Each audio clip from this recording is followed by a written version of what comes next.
So Valentine's Day was last weekend, and Camille and I did go out. Wasn't too bad. We went out to a nice dinner. We did have some drinks. That's me being a little bit transparent.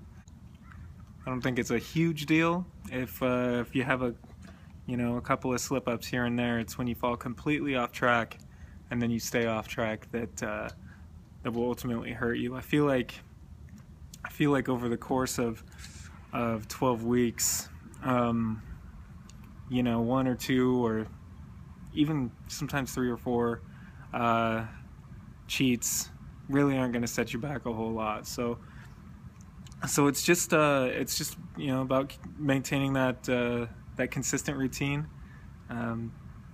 continuing to spend 90% of your time making progress, and I think in the end you'll still get the results that you're looking for. So I mean, if you've had slip-ups at this point, it's not the end of the world. It's the end of the world if you let it turn into the end of the world. If you let it completely derail you and you can't bounce back, get back on track, moving toward your goal. So that happened. Because it's Valentine's Day, every year Camille and I actually run a little 5K. It's called the Valentine's Day Dash here in Boise. I think that's really cool because it's going to help her with her goals. If you've watched her video, she's looking to get in better shape so that she can record her best time in a half marathon. It's called the Race to Roby Creek. It's a local half marathon. It's very popular. So I was happy to participate in that. It's a fun event. We took our dog. He ran with us. He's actually our little photographer. He's just a ball of energy, so we could take him out for miles and he just doesn't wear out. He'll just run all day as long as we're going. So that was a ton of fun.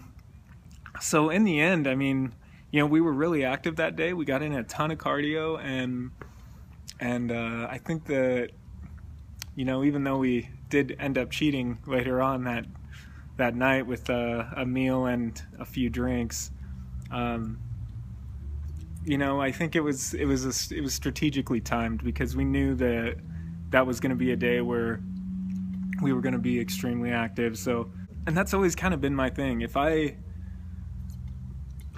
feel like I'm usually pretty good about eating well, and I'm really active year round. So for me, I really try and be good about timing my cheats when I do have them, so that in a way they can almost benefit you in the long run, as long as you're not doing it every day or every week. I think in the long run they keep you a little more mentally stable, because I know how tough it is when you're just completely cutting everything out and you feel like you're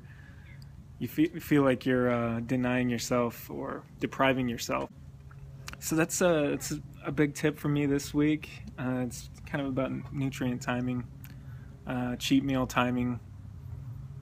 It's okay that happens. It's going to happen to everybody. I feel like the people that can go through an entire year without ever having a drink or having a cheat meal or doing something that would be considered negative, I think that's extremely rare. So it's okay when it happens.